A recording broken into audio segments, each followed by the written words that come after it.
Job లేక ఇబ్బంది పడుతున్నారా? అయితే మెడికల్ కోడింగ్ మీకు మంచి ఆప్షన్. వెంటనే కాల్ చేసి కోర్సులో జాయిన్ అవ్వండి. నమస్తే అమ్మా. నమస్తే తల్లి. అమ్మ, అక్షయ తృతీయ వస్తుంది. అవునమ్మా. మరి ఈ సంవత్సరం అక్షయ తృతీయ రోజు మేమంతా ఏం చేయాలి? లక్షకి చేరుకుంది ఈ రోజు మనం ఈ వీడియో చేస్తున్న టైంకి బంగారం. మాకు తెలిసి అక్షయ తృతీయ అంటే షాపులో పొలోమని పోవడం, బంగారం కొనుక్కొని తెచ్చుకోవడం. మీరు ఎప్పుడైనా కొన్నారమ్మా? No, you don't. కొనలేదు. మీకు అలాంటి సెంటిమెంట్స్, పాయింట్మెంట్స్ ఏమీ లేవు? కాదమ్మా, అసలు అక్షయ తృతీయ నాడు బంగారం కొనమని ఏ శాస్త్రంలో ఉంది? ఏమో, నలుగురితో నారాయణ మేము కూడా అంతే. ఎందుకంటే శాస్త్రంలో లేని దాని జోలికి వెళ్ళవలసిన అవసరం లేదు. బంగారం కొనాలి అంటే అక్షయ తృతీయ ఎందుకు, ఎప్పుడైనా కొనొచ్చు. మనకి ఎప్పుడు కావాలంటే అప్పుడు కొనుక్కోవచ్చు. ఊరికే కొనుక్కుని బీరువాల్లో పెట్టుకుని లాకర్లు నింపుకుని ఏమైందో రేపు పొద్దున లాకర్లు ఏమవుతాయో అని టెన్షన్ పడే బదులు లాకర్లను కూడా సేఫ్ కాదనేటటువంటి పరిస్థితి వచ్చింది కదా. దాని బదులు మనకి ఎంత కావాలో అంత ఇప్పుడు కావాలంటే అప్పుడు తీసుకుంటాం. ఎక్కడ మా రెక్కలు, దానికి మామూలు రెక్కలు వస్తున్నాయా? రోజు రోజుకి రెక్కలు వచ్చేసాయమ్మా. అవసరానికి పడుంటది కదా అని అంతంత జమ చేసుకునే వాళ్ళు కూడా ఉంటారు కదమ్మా. పిల్లల పెళ్లిళ్ళు అవి గట్రకి పనికొస్తాయని. అవసరానికి ఎంత కావాలో అంత ఎప్పుడు వస్తుందమ్మా. అంతేగాని బోలెడు కావాలనుకునేటప్పటికే సమస్య. అత్యాశకు పోవద్దంటారు. అత్యాశలకు పోవడమే. నిజానికి అక్షయ తృతీయ నాడు బంగారం కొనమని చెప్పాల.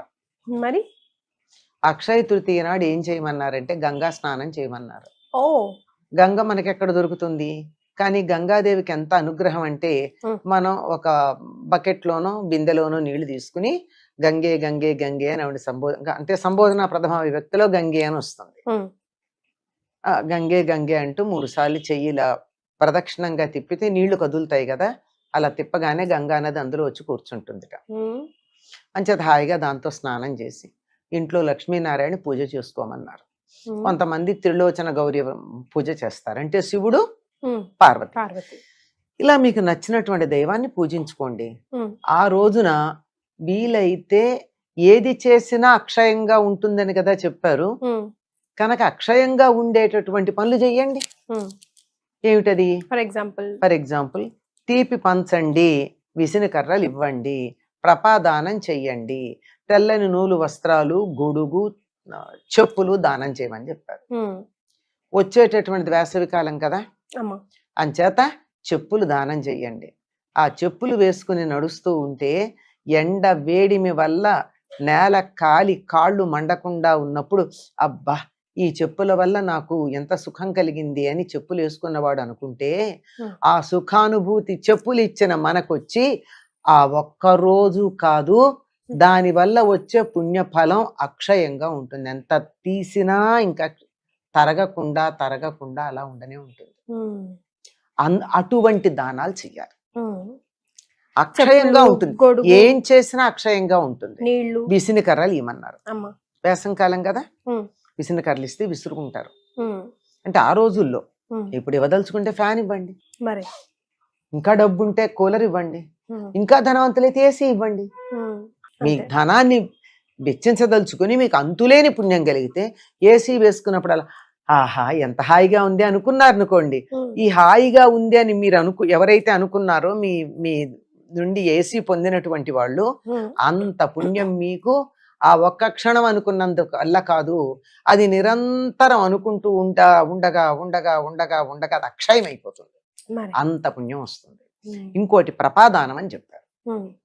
ప్రప అంటే చలివేంద్రం, ఉదకుంభదానం, నీళ్లు నిండినటువంటి కుండ.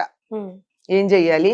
ముందుగానే కుండను కొని తెచ్చి 2 రోజులు నీళ్లు పోసుంచి ఆ నీళ్లు తీసేసి, ఎందుకంటే వెంటనే వాడకూడదు కదా, తర్వాత తాగడానికి యోగ్యంగా ఉండేటట్టుగా అది తయారైన తర్వాత దాని నిండా నీళ్లు నింపి పైన మూకుడే మూత పెట్టి, ప్లేట్ కాదు మూకుడు పెట్టాలి, మూకుడే, కుండతో పాటు మూకుడు ఉండాలి, అంటే మట్టితో చేసింది. వీలైతే అందులో సుగంధ భరితమైన నీరు నింపాలి. అంటే కొంచెం ఆలుకల పొడి, కొంచెం పచ్చకర్పూరం, ఇట్లాంటివి. మంచి గంధం అంటే పౌడర్ కాదు, ఇంట్లో గంధపు చెక్క ఉంటే దాన్ని అరగదీసి ఇంతమ్మ చిటికెడు, లేదా 2 గులాబీ రేఖలు, తులసి ఆకులు ఇటువంటి వేసి ఈ నీళ్లతో నిండినటువంటి కుండని దానం ఇయ్యాలి. మీరు వెండి బిందెలు, రాగి. రాగి బిందెలు, స్టీలు బిందెలు కాదు ఇవ్వాల్సింది, కుండ మాత్రమే. ఉమ్, అలాగే ప్రప అంటే చలివేంద్రం. ఎక్కడన్నా ఒక పందిర్లాగా వేసి కుండలతో నీళ్లు పెట్టి దారిన వస్తూ పోయే వాళ్ళందరికీ నీళ్ళు ఇచ్చే ఏర్పడదని చలివేంద్రం అంటారు. ఉమ్, అది చెయ్యొచ్చు. ఉమ్. ఈ రోజుల్లో చాలా మంది మజ్జిగ దానం చేస్తారు. అమ్మా. దాహం తీరుతుంది, అలసట ఉండదు. చక్కగా కొంచెం చిటికెడు ఉప్పు, ఒక నిమ్మకాయ పిండి, జీలకర్ర, సుగంధాలు వేస్తే వేయచ్చు. ఇవన్నీ వేసినటువంటి దాంతో చక్కని నీరు. ఇది తప్పనిసరిగా చేయాల్సినటువంటివి. అక్షయ తృతీయ తెల్లని వస్త్రాలు ఇవ్వాలి. నూలు వస్త్రాలు ఉమ్, సింథటిక్ ఇవ్వకూడదు. Okay, cotton. అంటే వేసవికాలం కదా. అవునమ్మా. గొడుగు ఉమ్, ఎండలో పెడుతుంటే ఎండ అలసట తెలియకుండా ఉండడానికి గొడుగు ఉమ్, ఇవ్వి దానం చేయమన్నారు. దీంతో పాటుగా పెరుగన్నం, ఉమ్. దధ్యోదనం. ఓ. అంటే అన్నంలో దధ్యోదనం అంటే అన్నం తీసుకొచ్చి పెరుగులో కలిపితే దాన్ని దధ్యోదనం అనరండి. ఆ, మరి. పెరుగులో వేడివేడి అన్నం వేయాలి. ఆహా. వేడి అన్నం పెరుగులో వేస్తే ఒకలాంటి వాసన వస్తుంది. అవునమ్మా. చాలా మందికి నచ్చదు, నాకు ఉమ్. కూడా నచ్చదు. ఉమ్. దాంట్లో కొంచెం ఉప్పు వేసి, కానీ సొంటి, తినకూడదు అంటారు కదా, ఆ? పెరుగు వేడన్నం కలిపి తినకూడదు అంటారు కదా. మనం అన్నంలో వేడన్నంలో పెరుగేసుకోకూడదు, ఉమ్, పెరుగులో వేడన్నం వేయచ్చు. ఓకే, అట్లా కూడా ఉంటుందా? ఓకే. తేడా వచ్చింది కదా. ఉమ్, ఆ వాసన ఏదైతే ఉంటుందో దానివల్ల చలవ చేస్తుంది. ఉమ్, ఉమ్, శరీరంలో ఉన్నటువంటి మేహపు ఉడుకు అంటారు, ఉమ్, అటువంటిది ఏదైతే ఉందో అదంతా పోతుంది.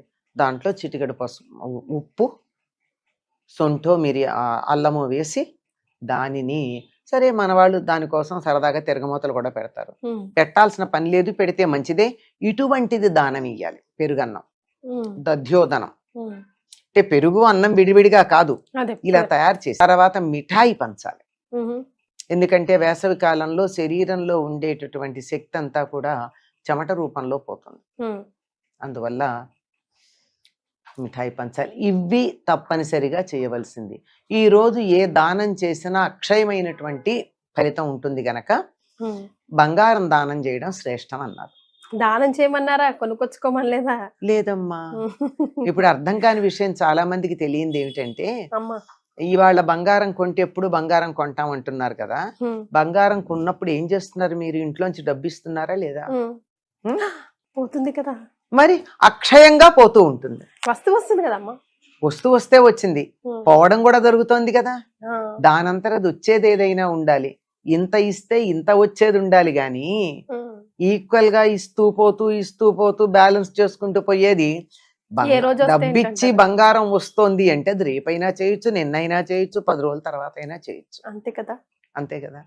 మరి అట్లాంటిది ఇలా చేయడం ఏదైతే ఉందో ఇది బంగారం దానం ఇవ్వమన్నారు. ఎందుకు బంగారం దానం ఇవ్వమన్నారంటే సువర్ణం అన్నిట్లోకి చాలా శ్రేష్టమైనటువంటి లోహం ఉమ్, బంగారం. అమ్మా.